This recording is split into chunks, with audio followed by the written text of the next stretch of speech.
Uh, Good day, everyone. My name is Stephen Ajadi. I'm an architect, a development economist. I just completed my PhD at the Department of Land Economy at the University of Cambridge, where my research actually was on the vulnerability of markets in northern Nigeria and how they can be protected from the impact of extreme conflicts and violence in the Sahel region. The research also talked about pathways for development, also figured out pathways for development in bringing about a significant reduction of vulnerability in informal markets of northern Nigeria and the larger part of the Sahel. The title of the lecture is Our Sun Does Not Dry Blood, Conflicts and Markets in the Sahel. And the very philosophy of that will be revealed to us towards the end of the lecture. The research aim, as I have described, is to sustainably and significantly reduce the vulnerability of African markets to the spatial impact or the general impact of extreme conflict and violence. We'll be going about it in three different ways, three different levels.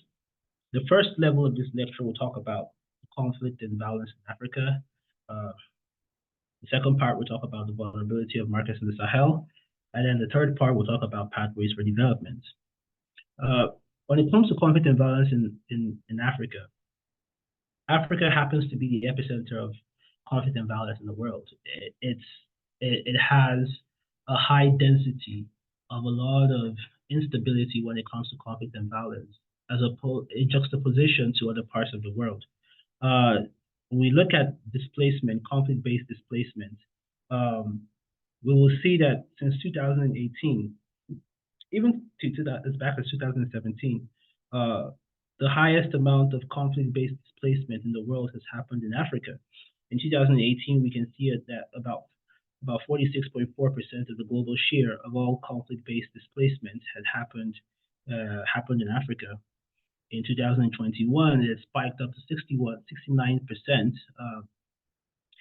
And recently, it has spiked up to over 80% of all the conflict-based displacements on the planet, happening in sub-Saharan Africa.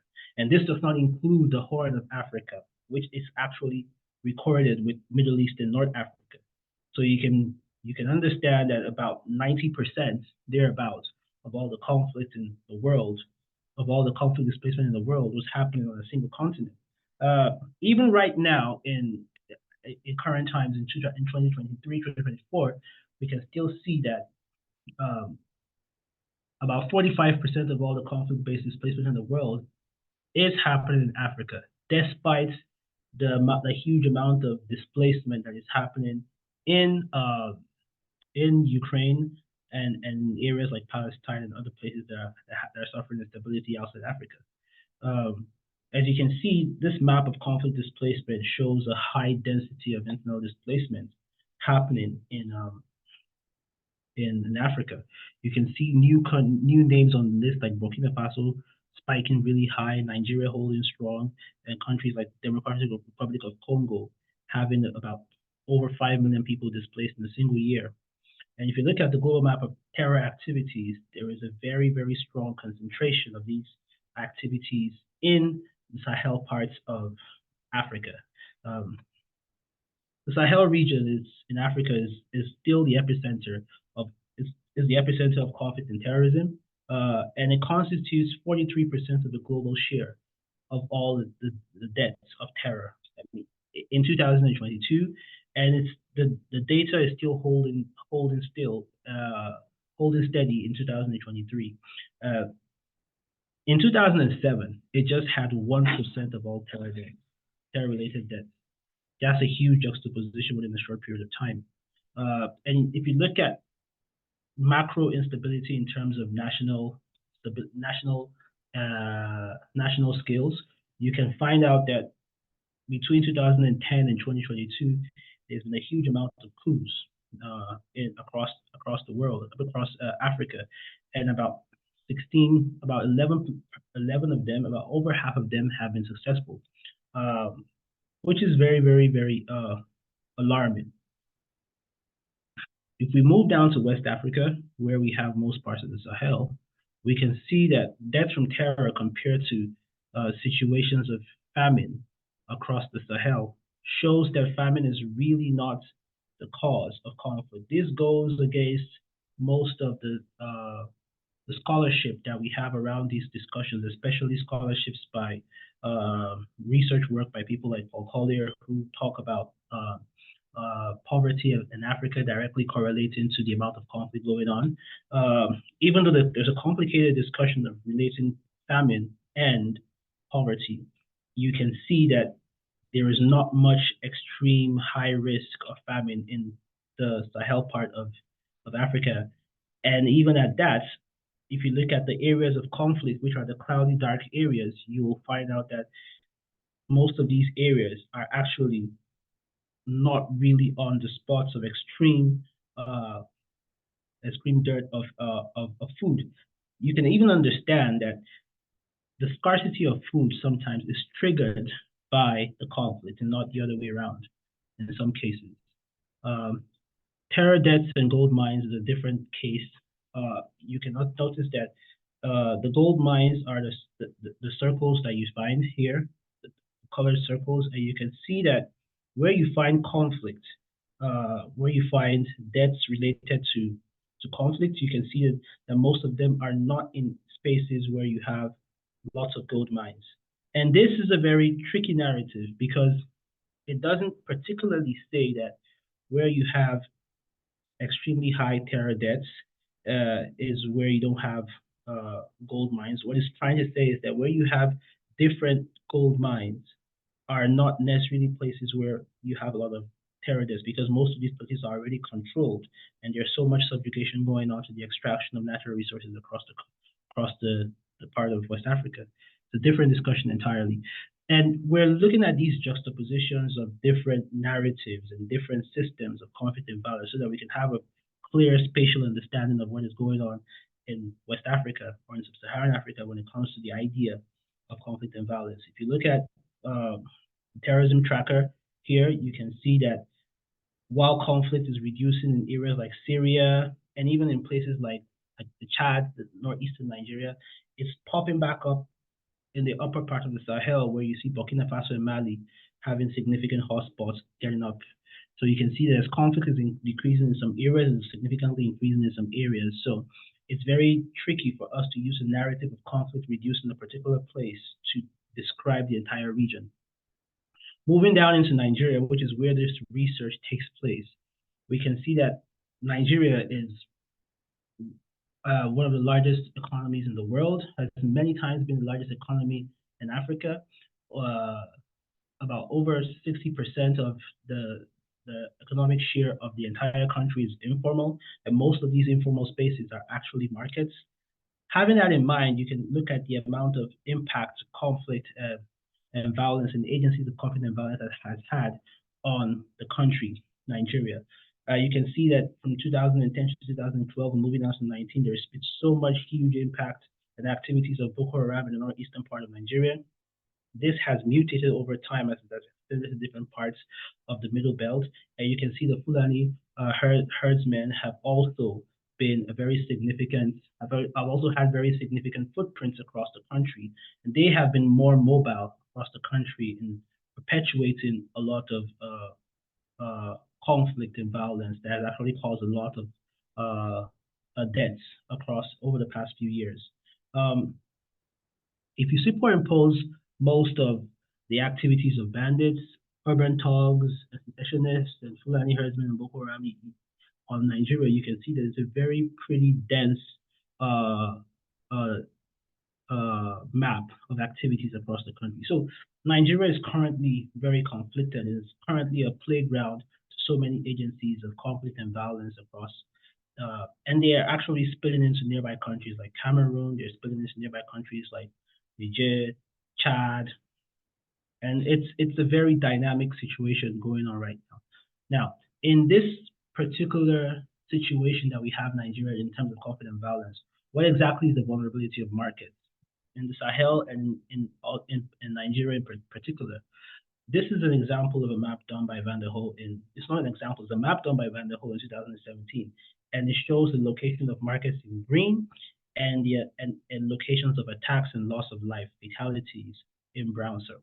And you can see on the right hand side, superimposition of both maps, you can see how uh, there's a strong correlation between the attacks on people and the amount of fatalities happening and the location of markets. And research has shown, our studies have shown that markets are particularly attacked because sometimes because they hold food and allows the sustenance of the campaign of the agents of violence, or uh, it actually is a place where they can get a lot of casualties to be able to accentuate the agendas of their campaign. This has so it's obvious that conflict in northern Nigeria uh, has been highly related to the security of markets. Here is an example of a market. Um, Maitagari cattle market in northern Nigeria, and you can see the amount of density that we're looking at, and you can also see how the membrane of these markets. What I mean by membrane is the boundaries of these markets are actually not strong enough to hold the sprawling of the markets. This goes on into other markets in Kano, as seen here. Uh, you can see how informal these markets are, and you can see how they vary and different from a typical Western market in their layouts. It is not chaotic. It has an order, but the order is not the generic rectilinear order that we have in a Western kind of market. Here is another section of markets in northern Nigeria, and you can see how the whole mapping and the whole array of people are different. Even in markets, Shuari market, for example, where you see this kind of market in northern Nigeria, you can see that even though it is laid out, the planning of it is laid out rectilinearly, you can still see how the activities of people actually show that it's informal. You can see from our drone shots that how the movement of these people. You can see shop stalls. In this stall, you can see different people laying out what they're selling on the market floor, and you can't tell where a shop starts or where a shop ends visually. But there's a particular order to these markets, and if you look at it and you zoom down in, you can see how we're able to map different shops or different vendors of cattle and how each of these vendors had their own customers and how they had their own stables and had their own ratio of cattle to humans. So you can see shops of just like 2 cattle, and you can see shops of as much as 20 cattle. And these variations go all about the entire market. So there's a strong, sophisticated complexity and also an order in the markets. But how do we secure markets like this? Here's a larger call out, a zoom out of the market space, and you can see the mapping of all the market vendors in the space. So each red dot shows a market vendor, and it's almost invisible when you see it from this side because everything is just organic and everything flows into each other. And this is an advantage in itself. We will talk about that a little more later. The data we worked on, we gathered in this research endeavor was very huge. So we spoke to almost 7,000 people, physical interviews across Maiduguri and Abuja, gathering over 198,000 hours of conversations. We had 32 focus groups. We looked at all the 94 main markets in the city of Abuja, and we looked at the main markets of Maiduguri. We also looked at markets of Kano, Yola, and Jigawa that has been shown previously. And we also had maps from governments and the university archives at the University of Cambridge. So we had spatial maps given by the governments of Nigeria to help us shed more light on the data we've had and to superimpose on the data we've had.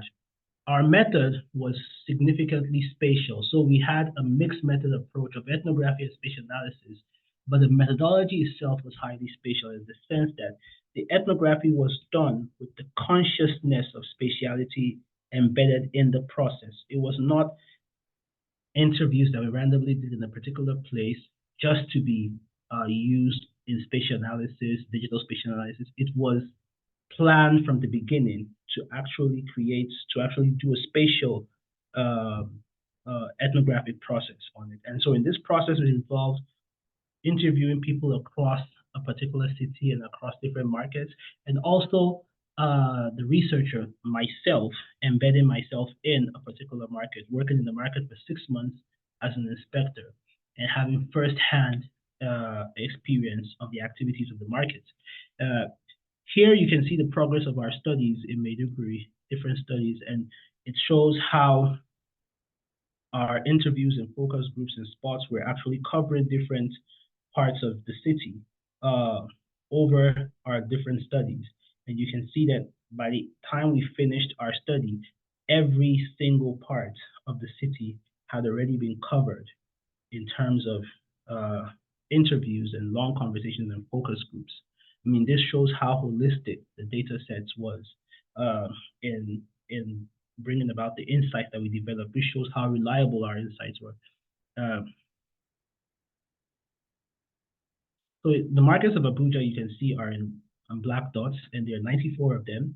This is the first time ever that we are having a comprehensive mapping of of all the main markets in Abuja that had boundaries, that have boundaries, or that have a significant amount of space that can cater for more than one neighborhood.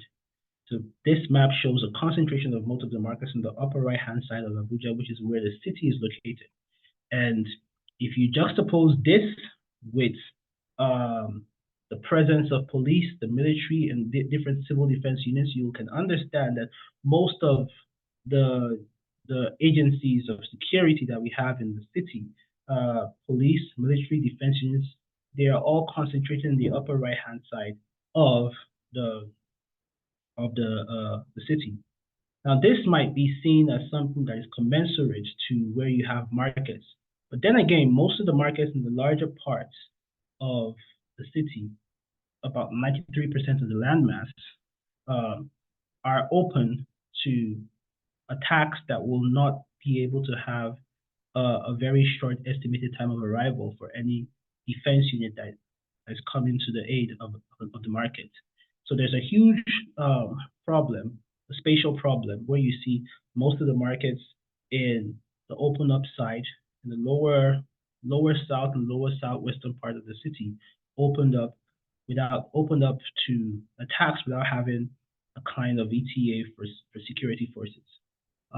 Here you can see in red all the markets that actually have sprawls across the city of Abuja. And when you see red, you see sprawl. When you see the white boundaries are the actual boundaries of the market, and then the red parts is where you see so much sprawl. And then you can look at the markets, you can see that most of these markets are sprawling out of control.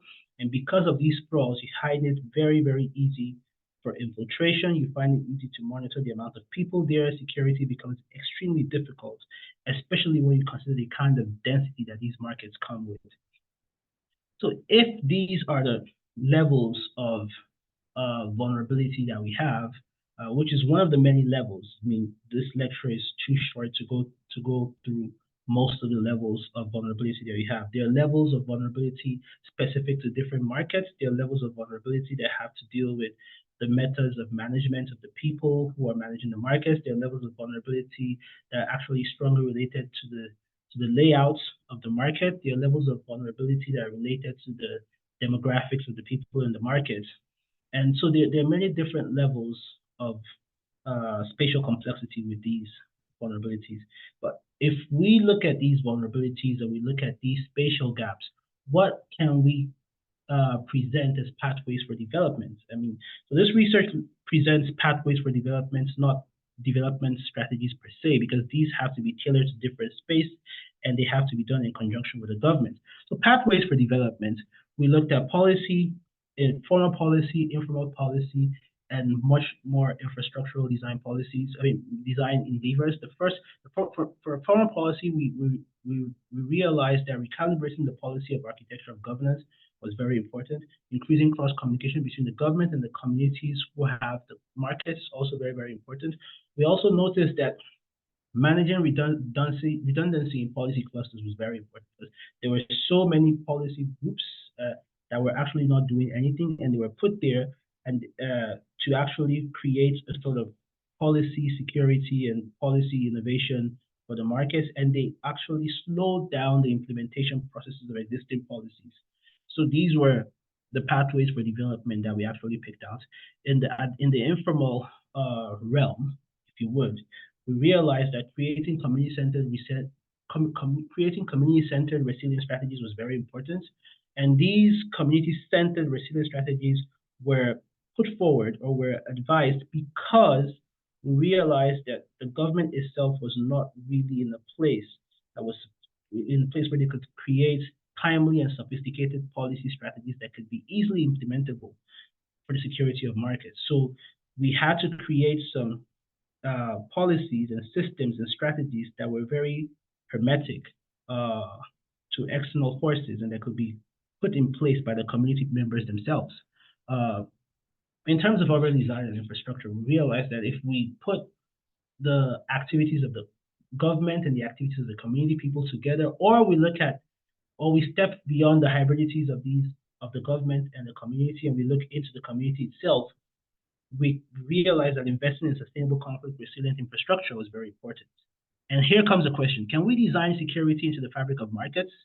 Yes, we can. And we were able to look at the idea of the spatiality of how people buy and sell, the very ritual of buying and selling in northern Nigeria. We realized that not just in northern Nigeria, but most parts of sub-Saharan Africa and in parts of the Sahel particularly, the ritual of buying and selling is done in clusters, not across rectilinear spatiality as we have in most Western societies where somebody stands, the buyer, and then the seller stands on the other side, and then they buy and sell. We realize that people buy and sell in clusters. They speak, they talk, they sing while they talk, while they buy. Buyers talk to each other, buyers talk to traders, traders talk to each other, and it's always like a circular kind of discussion. And we realize that this discussion can be accentuated in form of architecture to create clusters, and these clusters can be protected and they can serve as units where you can have from a single shell to a group level cluster to a market scale cluster. These clusters are designed in such a way that makes it very difficult for attacks to have a maximum amount of loss of life when it happens. Because if a shooter comes into this space and they start shooting you, it's very easy for people who are in this interstitial spaces to run for cover. It's also very easy for people to protect themselves. And so the amount of loss of life is significantly reduced with this kind of architecture. In addition, we designed the material, the rammed earth material, which is not the usual type of rammed earth, but we designed it in such a way that it can withstand the blast radius of a typical homemade bomb. And this is done in such a way that instead of these shells to crack and splinter, it actually turns into dust, and it reduces the blast radius, which saves a lot of lives, as opposed to if it goes off in a place where you have so much crowd and so much density. And you can see how this market is particularly designed for a particular space in northern Nigeria, and we're actually moving forward with this design with contextual variations, of course, the particular space. You can see how it's easy to still have a level of porosity even within the shells. And the next question is, can everyday practices become resilient to conflict and violence? We tried this and we looked at a particular community 2 hours from enemy lines, and we were able to create a communal system that can actually instill much more sophisticated conflict resilience, conscious everyday practices among the people.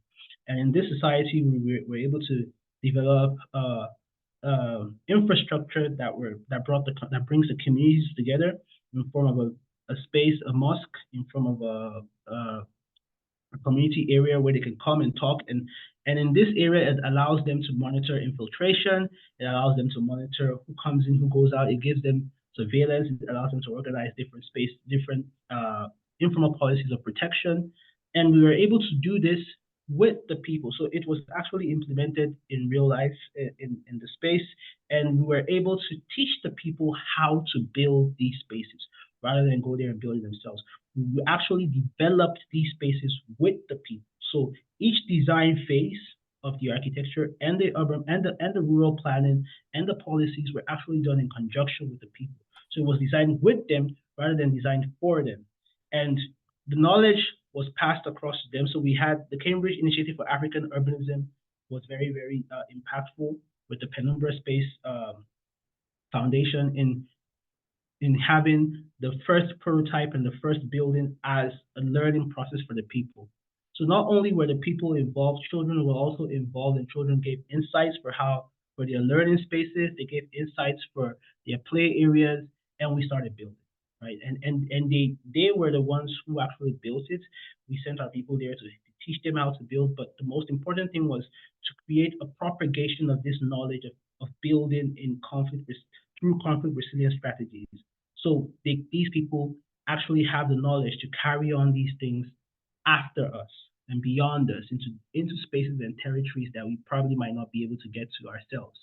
And you can see how they've been building, and you can see how the people who have worked on the work, who have worked on the process, who now have the knowledge to build, can now go on to build other places. The mud blocks were developed by us. We developed the mud blocks. We molded them under high compression. These mud blocks are bulletproof, and apart from that, the spaces are tailored to these people, and security is highly designed into it. And our current work right now is two projects. One is the Market Pavilion we're trying to do at Robinson College, and the Market Pavilion is a prototype of the circular cluster that I just showed, which shows a wooden version of it that people can come in and look at. And it does two things in particular. It shows the spatial ritual of buying and selling in northern Nigeria. It also shows how it can be secured from possible attacks. And it's going to be in Cambridge very soon. This is what it looks like at night. Um, then the second part of our research is the Safer Markets Program. The Safer Markets Program looks at market vulnerability across unstable international borders. So we've been looking at Nigeria, but now the second part of the research is looking at different parts of the Sahel. So we're looking at borders between Niger and Nigeria. We're looking at borders between Nigeria and Chad. We're looking at borders between Nigeria and Cameroon. And we're looking at the instability of these countries and the impact that any spike or dynamic in these instability might bring or might have on informal markets across these regions, because it's very important to understand how important markets are in the narrative of international conflict between these countries or within these countries. And that is what we've been trying to look at. And it has been generously funded by the Cambridge Society of Cambridge Society of Application of Research and the Cambridge Initiative for African Urbanism. We started our initial reconnaissance studies, and we've been talking to people across the borders. Here you can see our researchers talking to people on ground in northern Nigeria, in borders of all these countries. And we've been talking to people in informal markets. We've been gathering data. We've been looking at gaps in their resilience, gaps in their vulnerabilities, and we've been trying to figure out how the international community can be able to come in and help, and how even they themselves can form networks amongst themselves to create more sophisticated and informal conflict resilience strategies to be able to weather the storm that might come from the conflict that is going on in these places, or the conflict that is already going on in these places. And we are currently doing our field study, and we'll be congealing this real field study in 2-3 years time, where we'll be actually looking at the gaps holistically, comparing the gaps with the local scale, and then we can bring even more sophisticated feedback and even more sophisticated implementations of our research to keep not only markets in northern Nigeria safe, but markets across the Sahel. And the idea and the message of this lecture is that the Sahel and Africa at large, they have been the most impacted area of conflict and violence in the world, but people don't see that now, especially with the position of the media on conflict in Western societies. For example, the conflict happening in Palestine and Israel, and the conflict happening in Ukraine are all very sad things. But it has to be told that the reality is that the epicenter of conflict and violence still remains in Africa. And just because it's in Africa doesn't mean that it does not require the attention of the world and the attention of Africans themselves. Thank you very much.